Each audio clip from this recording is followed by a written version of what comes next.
দিদিকে দিয়ে শুরু। ভগবানও বলছে আমরা সবাই একসাথে থাকি। যার কেউ না তার ভগবান আছে, এটা বাস্তব। কোথা থেকে সকালে 3-4 জায়গায় ফোন করেছি, কিন্তু আমাদের জন্য ফোন করার পর এটা পাওয়া গেল।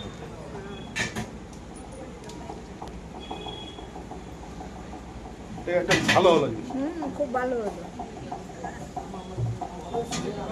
সন্টুজি, দিদি, সূর্য এখনই ভালো নাই বললে হবে। ঠাকুরটা নাও।